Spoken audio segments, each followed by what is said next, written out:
My ex and I were together for almost 20 years. We never got married because it never felt necessary, and we were child-free. I had problems with birth control, so he chose vasectomy. I found out that he cheated on me 3 years ago and I left him. He got with his affair partner, and 6 months later I heard that they were married. However, I discovered I was pregnant with my current boyfriend a year into dating. Even though we weren't there in the relationship, we thought we could make it happen, and sure enough, we're very happy and love our little family very much. My ex kept texting me on occasions like birthdays and holidays. I never answered, but when he heard about my daughter, he sent me a lengthy and hurtful text about me cheating on him, and he never texted me again. I never answered. A few months later, my ex left us forever. This was about 4 months ago. He had liquidated all his assets before he was gone. He sold his house, etc., and everything is liquid assets. His wife is apparently giving birth any time now. I was surprised. It's all speculation on my part, but I don't think she knew he couldn't have children. I know he wanted his vasectomy to be a secret from his parents because they would freak out. A solicitor contacted me to tell me that I had inherited my ex's estate, $700,000. He'd left everything to me besides some to his parents' pension and his nephew. I got a letter from him apologizing for what he did, saying that he loved me and wished me and my family happiness, and he wanted to help with that. Now his wife and parents are furious and demand that I leave them everything. I don't know. Am I the idiot if I kept it because that's what I want and what he wanted? Not the idiot. He knew that his present wife had cheated on him. He left everything to you for that reason. Go no contact and block them all. Give them nothing at all. You're not making this decision. It was him. No need for them to blame you. You were with him for 20 years supporting him. I'm assuming he made most of this inheritance when you were the one who was there supporting and building a life with him. You might still be in this shared life if this mistress wasn't in the picture. Not to mention the whole vasectomy baby mess. I'm not surprised he didn't leave anything to a liar, cheater, and a baby that belongs to another man. Yep, that wife is going to have to prove that the baby was biologically his if she wants to contest the will, and I have a feeling she won't want to go there. He left the money to you. It's yours. He even sent a letter explaining why he gave it to you. Girl, damn. All my exes just gave me trauma and tears. At least you got the money. I disagree. A vasectomy can fail. It doesn't necessarily mean the wife cheated. Sorry for your loss, but nothing in this story indicates why he would leave nothing to his current wife. If that's his child, chances are you'll feel better about yourself if you do something for the baby, but that doesn't have to happen immediately. The baby's parents and grandparents can look out for him for now. When your head is clearer, you can think about whether you want to put money into a trust for educational needs or something. Agree. Leaving her something would be the right thing here. Plus, that woman likely wouldn't have had a kid with him if she knew he would bequeath you everything. I strongly advise giving her something so you don't destroy her life. I only say this because I, not the exact same thing, was put in a similar situation. And man, oh man, I feel so much better doing the right thing. I think about it a lot. You are the idiot if you don't share it with them. But is that child even his? Before you give them any money, get a paternity check. Not just because of the money, but his poor parents may be being duped, and it's unfair on them. Also, the child has a right to know who their parent really is. You should tell the parents his secret before they dig in deeper with this broad. It will hurt more later than it will now. They should know the truth so they don't invest too much time and energy into what is not their grandkid. Mini update. Okay, maybe I should send something like this to his parents. While X and I shared almost a whole life together, we were each other's soulmates and best friends, and you have been like parents to me. We know him well enough to know that he would never do something like this to his own blood. I will now break my promise to him and tell you that X had a vasectomy around 2008. If he hadn't told you or his wife, I understand why he left this will. If he'd already told his wife and you, then I apologize. You can contact me via a lawyer moving forward. I am in a long-distance relationship. We've been together since high school and are very much in love. It's hard, but worth it. She attends a community college in our hometown and I'm at Stanford. She recently applied to go to college with me and got rejected. She's been off since she found out. We ended up getting into an argument. She told me she doesn't want to go back to college. I tried talking to her. I said school is best for her and she shouldn't let the rejection hit so hard. She says I never wanted to go to Stanford anyway, which is a lie. I know how badly she wanted to get in, and insisted she should drop out and come live with me instead. I said, "Oh, you want to get a job and live with me? I told you you could go to a community college near me." But she said the weirdest thing. She said, "I'm tired of college and I don't want a job. I can cook and clean and look after you." I was honestly surprised. I said, "Like what, a traditional housewife? That's really what you want?" She said, "Yes, people have been doing it for hundreds of years. Why not?" I said, "I'm not interested in a relationship like that." She got frustrated with me. She said, "Of course, no one respects a housewife anymore, but they do a lot of work. A real man would appreciate that they have a woman at home cooking and cleaning for them. It's real work and it's hard work, but men like you have no appreciation for the work women do." I said I appreciated it, but it wasn't the relationship I wanted. I want a motivated partner in her career to succeed just like I am. I added that I have a tiny apartment, and it's not like she knows how to cook. It is work, I guess, but nothing compared to school or an actual job. She said I was implying a woman's value is determined by her ability to work or go to school. She said I had no respect for women and was misogynistic. I just got fed up and annoyed and snapped at her. I said I wasn't being misogynistic. Imagine if I said I didn't want a job and would stay at home while my girlfriend paid all the bills, worked and went to school.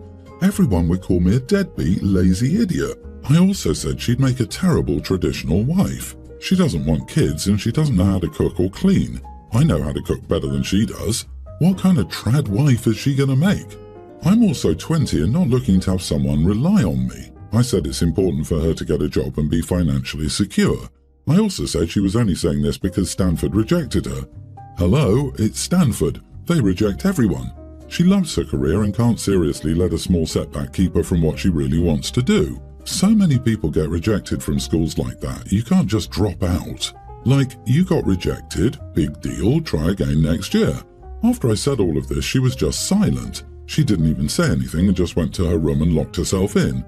Am I the idiot here? Do I need to apologize immediately? Not the idiot. This is either a temporary state of mind fueled by her recent disappointment with Stanford, or she always wanted this and sprung it on you out of nowhere. You tried to have a reasonable discussion about it, but given that she can't cook and likely doesn't want to raise a family, she's not quite the trad wife type and won't be able to do it well enough for a valuable contribution to your home life. Never mind that there's no realistic way you can support a two-person household at 20. Her plans are not grounded in reality.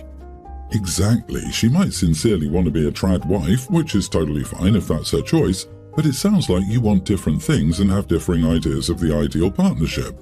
I'm not suggesting you break up per se, but you're young. You're at Stanford. You're surrounded by ambitious, driven, smart and talented women whose values align more closely with your own. I think it's worth considering if you want to be open and available to explore new relationships and meet new people. And please be careful about being baby-trapped. My goodness, dude. A Stanford guy got to be smarter than to continue this relationship. She is using all the misogynistic tropes to try and gaslight you into taking care of her because she suffered a major disappointment. Good for you for not letting her get away with it. Break up. You're too young to be taking on a full-grown baby. In 5 months, I'm taking my family on vacation to Nicaragua. This is a trip I've been planning for a couple of years and is somewhat of a splurge for me. I have 6 children, 31 male, 30 male, 19 female, male teen, female tween, male pre-tween. My oldest son is paying for himself and his 2 sons, kindergartner and pre-tween, and I'm paying the cost for everyone else, including my 30-year-old's fiancé and my teen son's best friend. My girlfriend is also coming with us, and I'm paying for her and her kindergarten-age daughter. My 19-year-old daughter asked me if her boyfriend of 15 months could come with us on vacation. I answered yes, but that he would have to pay the extra costs, flights, excursions, etc. We're renting a house and my daughter would be getting her own room anyway, so he could stay in there for no extra cost. According to her, the only reason her boyfriend isn't coming is because he can't afford it. This essentially translates to his parents having refused to pay for it. I know his parents are wealthy and are currently on vacation. My daughter is not with them and, from what I know, was not invited. My daughter has been begging me to pay for him so he can come. My answer has remained no, and we've argued extensively about it. One of her biggest objections is that I'm paying for multiple other non-family members and that her older brother, 30, is old enough to be paying for himself. She hasn't agreed with my defences. When it comes to my 30-year-old and his fiancée, they would have chosen not to come if I'd not covered the bigger expenses for them. They're paying for a wedding in May and don't have the money for a trip like this right now. I love and want them both to come, so I'm happy to pay for them.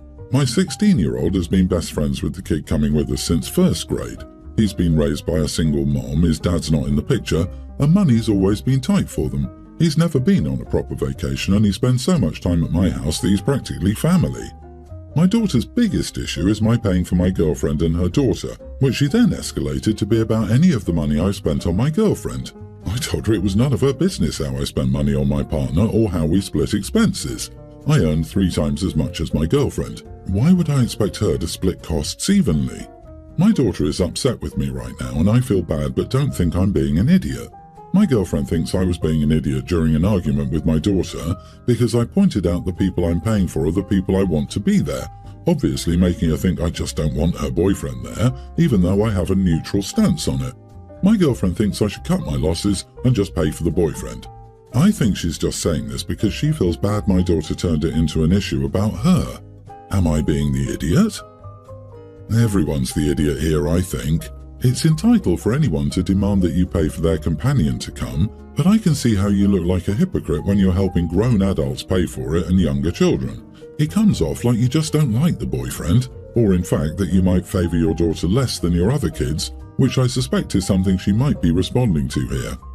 I can see how you look like a hypocrite when you're helping grown adults pay for it and younger children.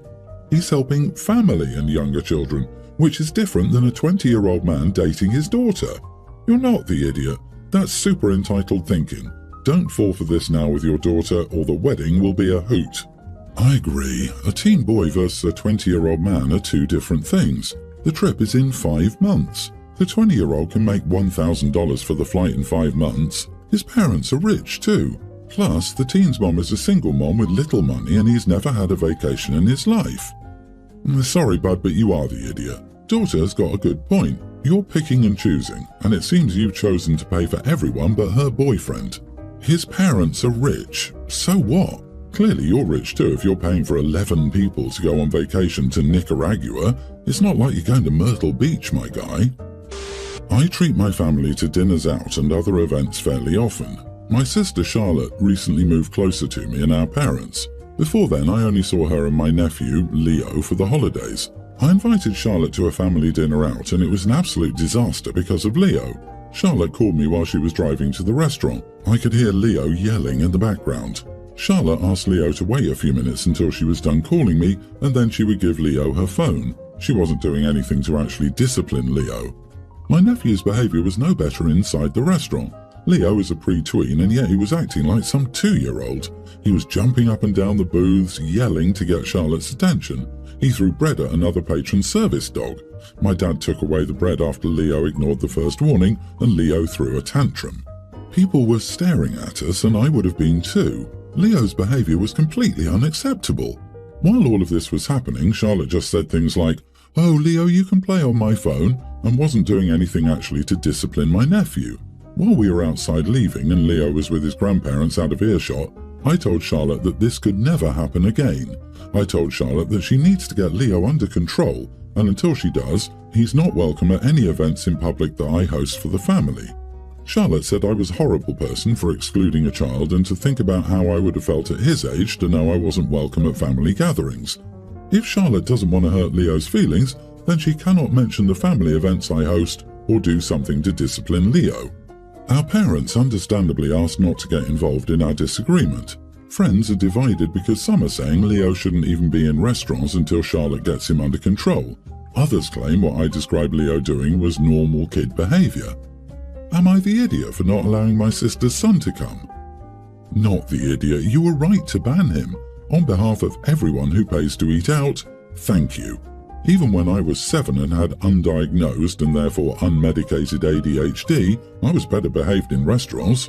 Your friends who said Leo shouldn't even be in restaurants until Charlotte gets him under control are entirely correct. Your sister is being the idiot to her son though. He needs appropriate guidance on how to behave. He may be neurodivergent and or be struggling because he missed out on socialization milestones because of the pandemic. As a mental health professional, I and colleagues are seeing that the full effects of that on young people are only just beginning to manifest, let alone be fully understood. I also wonder if the sister has gaps in her parenting skill development due to the global issue. OP, you banned the wrong person. Why does Charlotte get to keep coming since she's the one facilitating and enabling this behavior? She doesn't seem very interested in parenting. Giving her a reason to go out with her son just seems like rewarding her lack of attention to him and his behavior. Plus, it settles the blame with the kid, and that just isn't where it should be. You're right, Charlotte. We shouldn't ban a child from family gatherings because this isn't his fault. It's yours. Neither of you is welcome until you've worked out how to handle his behavior in a way that doesn't negatively impact the family and the general public. I encourage you to seek out help if this is something you can't handle, but you're hurting your son's future by allowing this to continue. Charlotte needs to nip this situation in the bud now. His behavior won't improve as he ages.